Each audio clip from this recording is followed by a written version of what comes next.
Hello, it's Uncle Noah Dandy.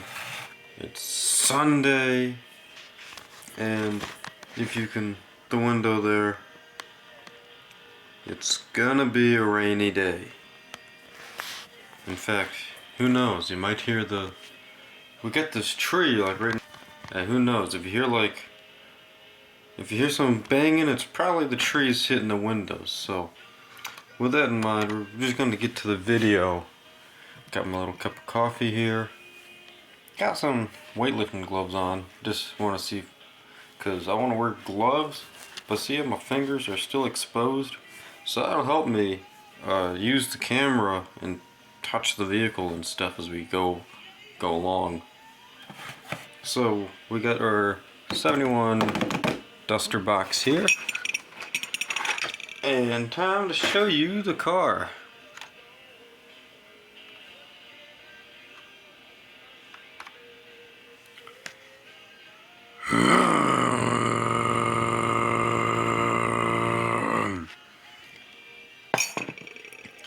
I like that motor impression. Well, as you can see, guys, we're not quite done, but we're getting there. We're on the back stretch here. So we got the, let me see if I can. Unfortunately, this is probably the last video you're gonna see. Car valve cover removed on this side, because I'm pretty sure I need to put the other valve cover on to continue this project. We got air conditioning, a first on the channel. This is the first car I've built with air conditioning. As we can see, my fuel line running off the back.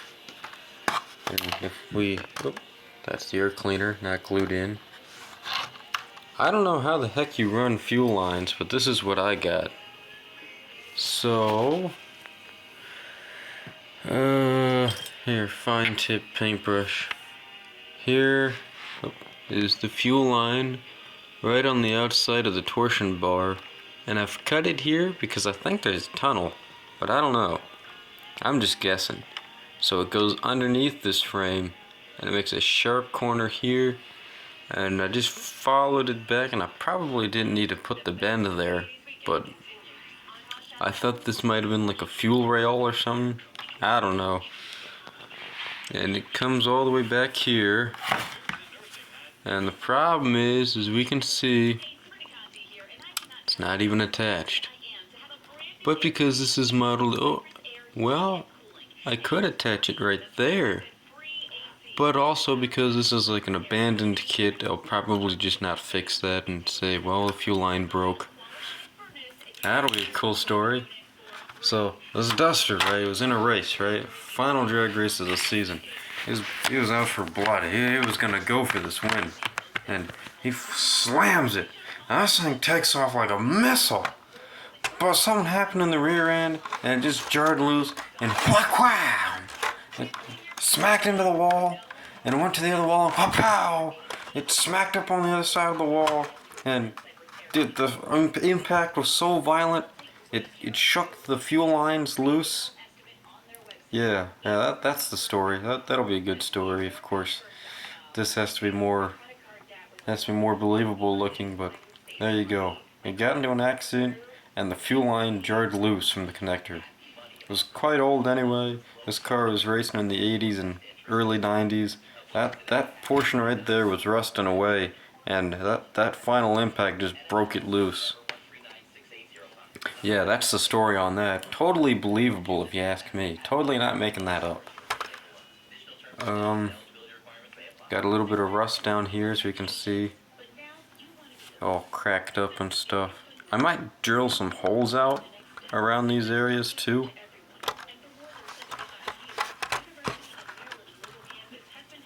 I still, of course, need to put the whole nose assembly in there.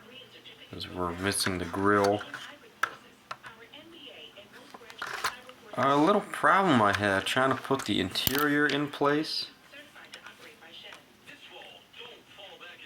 So if we look at the window here, and I don't know how well you can see that, but the window is supposed to go in between the inner plate and the outer plate. So here's the outer plate and here's the inner plate, and the glass is supposed to go in the middle of that. Well, this piece of glass kept going inside the car, and this piece on this side went in flawlessly.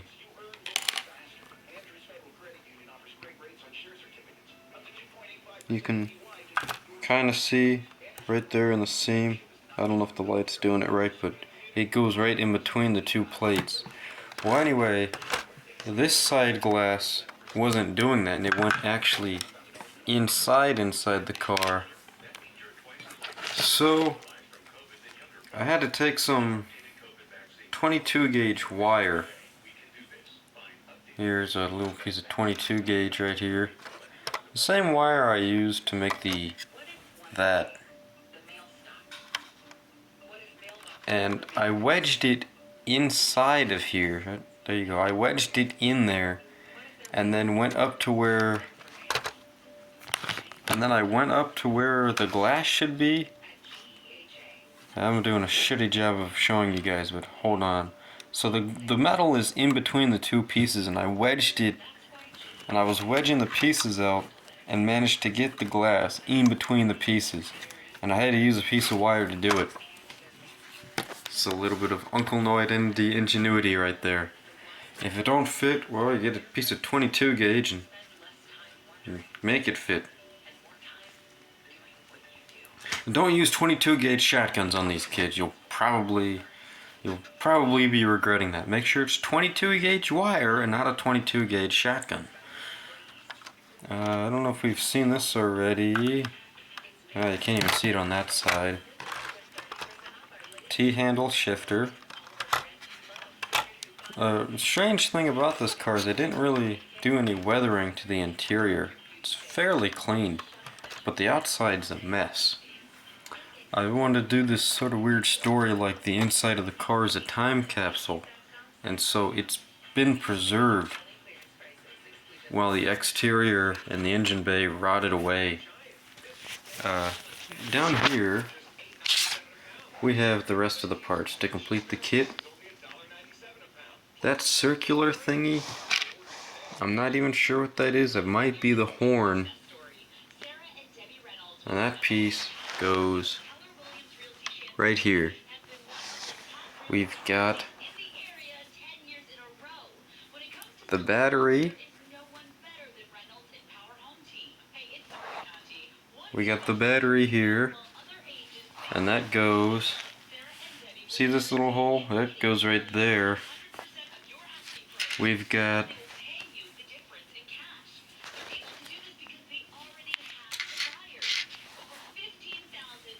a wiper motor, needs to be painted. These are heater hoses. I still need to get this end painted. The other valve cover. And this is for your air conditioner unit right here. And this is pretty well painted. I think I can do a little more work. I still have some clear parts I need to get in. Washer fluid reservoir is going in here. And of course, if the grill's in there, I'll put the headlights in. And ooh, hey, we'll take a look at that grill again, because it's a very nice looking grill, I think. And I want to show it off again before it goes on the model. So, you've got to be kidding me. Here we go. Yep, there it is.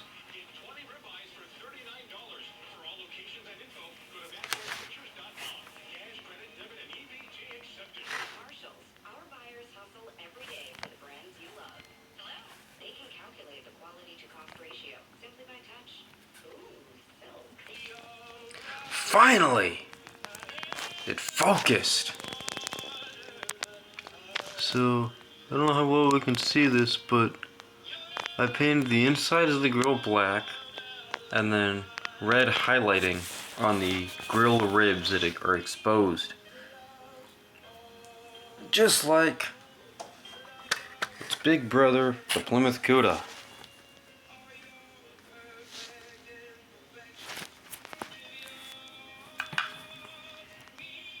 Yeah, look at that. So I'll have two bad blue Plymouths. An A body and an E body. Ah, dang it, it's not focusing anymore. There's the exhaust tips if it wants to focus, which it won't. Oh, there they are. Tips. Shifter I didn't use. Mirrors. Grills. Front and rear bumper. And I might replace these license plates, I don't know.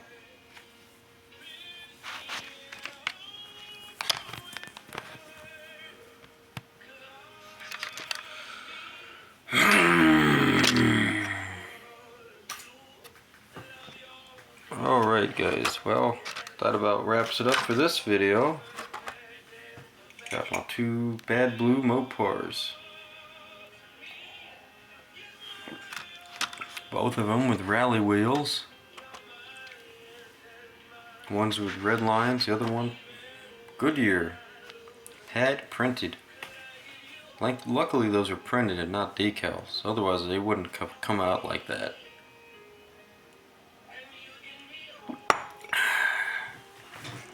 So, hopefully I'll get this thing done by next weekend so I can show it off.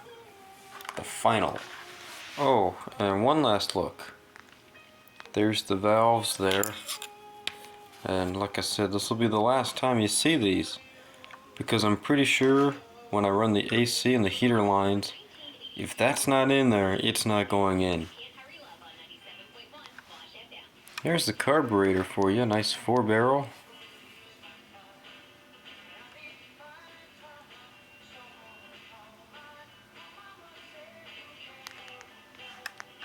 So yeah, it's got the spark plugs in proper firing order too. You gotta make sure they're in the proper firing order, otherwise it won't work. And if you want to know what the proper firing order is for any model you do, just look it up on the internet. It'll usually show you. I still can't get the V8s off the top of my head. 1857? That doesn't sound right. I don't know. If you know, let me know in the comments down below. But I promise, this is in the proper firing order, despite I just can't tell you what it is. You know, I just know it when I look at it, and if I can't look at the numbers, well, I can't tell you. So, that's that. Ah! No! Man, the steering column came out again. That'll be something I have to fix. Well, until then, here's your 344 barrel, and I'll see you next weekend. See you guys.